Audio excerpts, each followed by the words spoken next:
school na ganito ay hindi siya pinapayagang mag-operate.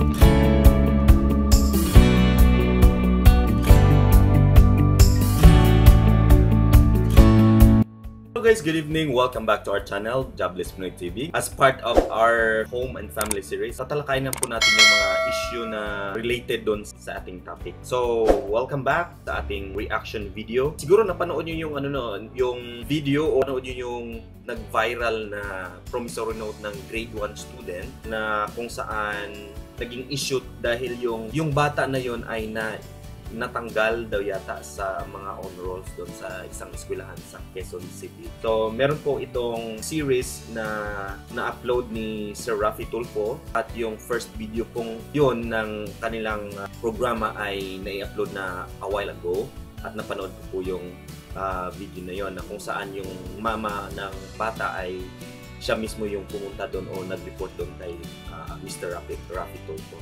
So, una-una po ay babasahin ko lang po yung post na naging viral. Ito'y post ni Miss Glenn Limpin. Ito'y na-post po noong March 21 around 4:43 PM kung saan ito ay naging viral sa Facebook. So ito'y hindi ito yung mismong nanay ang nag-post kundi yung kaibigan niya lang. Ito po. So babasahin ko lang yung kanyang post dito. Hindi para sa akin kundi sa kaibigan ko ang sulat na to, pero damang-dama ko yung sakit because I'm a mom too. So it is, bilang isang magulang po ay napakasakit nga din po na yung inyong anak ay magkakaroon ng ganyang experience, lalo na sa kanyang school. At hindi man natin minamasama yung school nun po. Yung school po ay Our Lady of Lourdes School of Novaliches sa Quezon City yon. So, I think is a Catholic school po. So, yeah. Hindi man natin minamasama yung school na yon, pero dahil sa kanilang ginawa ay yung name ng school nila ay naging masama po. So, kung matatandaan nyo rin po yung isang I think that was a year ago, meron yung isa ding school sa Quezon City na kung saan involved din yung management ng school doon sa isang honor student na yung vice president, hindi ko magkakamali, vice president ba yun? Basta siya yung nag-speech na yung pinapadama niya yung kanyang saluubin kasi dapat siya yung naging valedictorian pero hindi siya dahil nga doon sa mga issue sa management. So ito naman ibang usapin naman ito. Ito'y usapang tuition fee. Ano po? So kung inyo pong nasusundan yung story na yun sa Facebook ay itong bata na to ay pinasulat po ng kanyang teacher ng promissory note dahil sa kanyang utang na 3,000 pesos na kailangan niyang isettle bago mag-exam. So dapat yun yung gagawin ng parents, no? Isisettle yung balances nila. Pero ang nangyari ay hindi siya na-isettle ng parents yung kanyang tuition fee bago mag-exam. Kaya bagamat itong bata na to ay pinag-take ng exam, ngunit ang sabi doon ng mama niya ay in-enlist yung bata niya sa mga honor students. So kawawa naman yung bata, grade 1 pa lang po. So dahil po sa kulang na 3,000 pesos sa tuition fee ay tinanggal sa list of awardees ang bata after na in-announce last week sa mga magulang na kasama siya sa recognition day. Ganun ba yun? So kung hindi ka makakabayad ng tuition fee or before exam, hindi makakount yung inyong exam kasi yun yung issue doon eh. Kasi di ba nakapag-take ng exam yung bata, ngunit sabi nila hindi daw isasali sa computation yung grades niya dahil nga walang permit yung bata. Parang pinatake lang yata ng exam yung bata na para lang magkaroon ng score pero invalid yung score niya dahil nga doon na hindi siya nakapag-bayad ng tuition on time. So, sa tingin ko, bilang isang magulang po ay hindi siya dapat na gawin ng isang school Okay? Na unang-una yung ginawa ng school na pagpapasulat ng promissory note para sa mga doon sa bata ay hindi siya yung proper na gawin ng school. Kasi yung ano naman yung bata, meron siyang parents eh. Yung parents ang nagpapaaral. Yung parents ang nagbabayad ng tuition. Hindi yung bata ang nagbabayad. At saka bata yun eh, very young age. Hindi siya pwedeng hindi niya alam yung kanyang ginagawa or hindi niya alam yung agreement ng school at yung mga magulang or yung related sa kanyang tuition fee. Bakit siya pinapirma doon?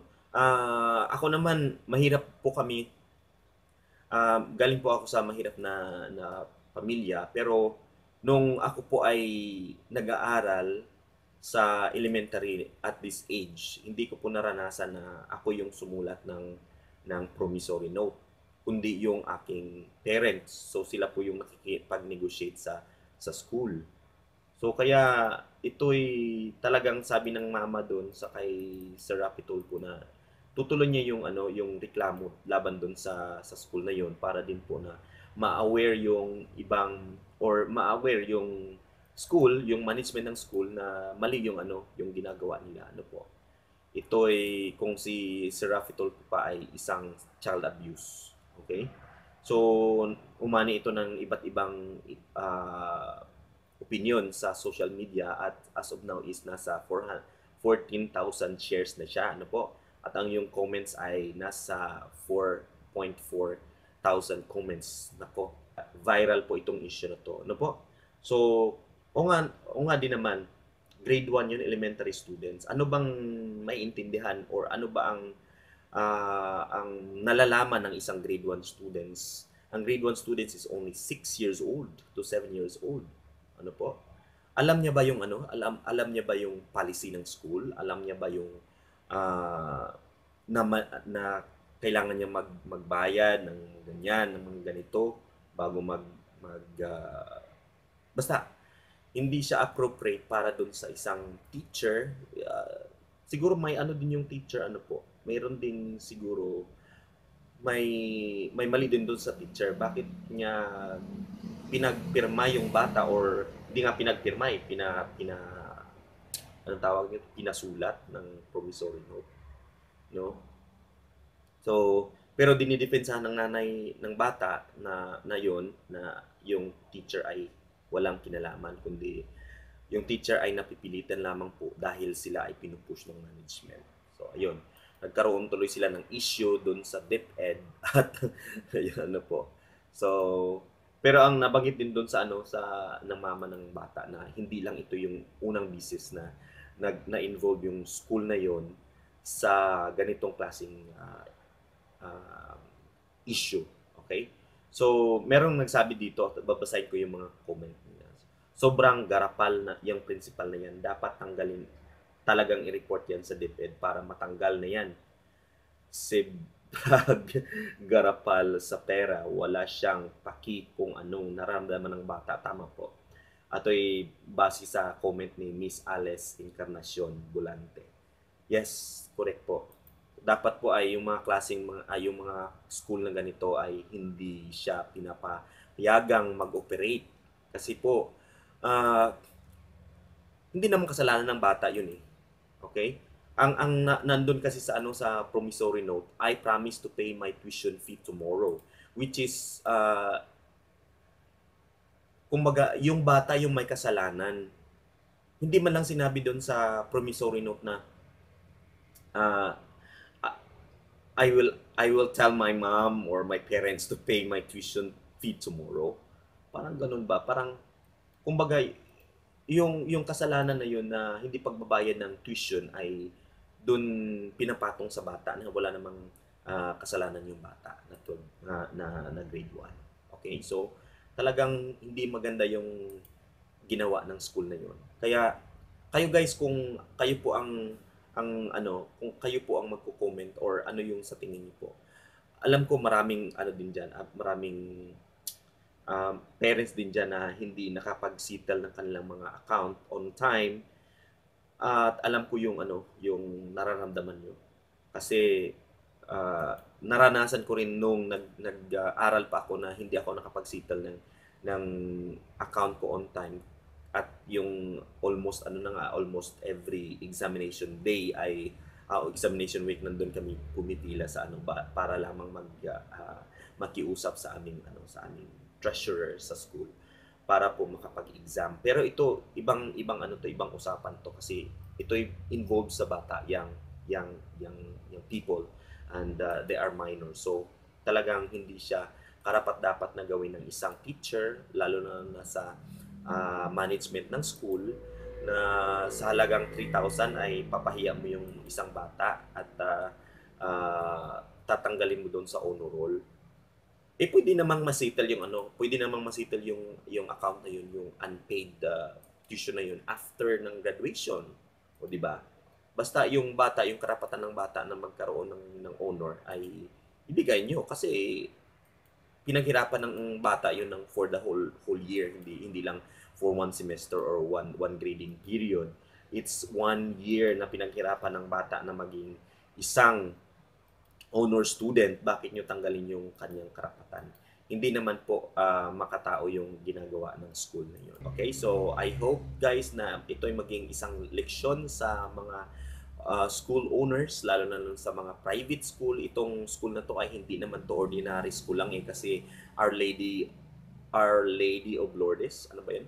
Our Lady of Lourdes School. It is a big school, I suppose. It's a big school, or it is run by nuns, I think, no? I think so. It is run by nuns. So dapat maging sila yung isang halimbawa o isang good example sa kanilang sa kanilang mga estudyante na magkaroon sila ng good manners. Sabi nga ni Rafi Tulfo na tuturuan niya ng good manners and right conduct yung management ng school. Okay, so yun lang po guys. Maraming salamat sa inyong panonood at I hope that nakabigay tayo ng ating saloobin yung reaction natin tungkol doon sa issue na yun. Kasi hindi lang siya pang local na issue, kundi pangkalahatan po. I mean, hindi lamang doon sa isang specific school na yun, na it might be happening in other schools as well. Hindi lang natin na lalaman kasi wala namang nagre-report. Okay? So, hindi lang po yung issue na yun ng tuition, kundi sa mga babayarin sa mga graduation fee, ang mga issue na dapat nilang isettle sa school na yun. We are talking about home and family dito. It's a family issue. So kung kayo po ay bago sa ating channel, maraming salamat po sa inyong panunood, at if you haven't subscribed yet, please do subscribe to our channel, and if you like this video, give me a thumbs up and leave your comment down below what you think about this issue. Okay, so maraming salamat po talaga sa inyong panunood, at sana po ay gabayan tayo ng ating mahal na Panginoon na tayo ay maging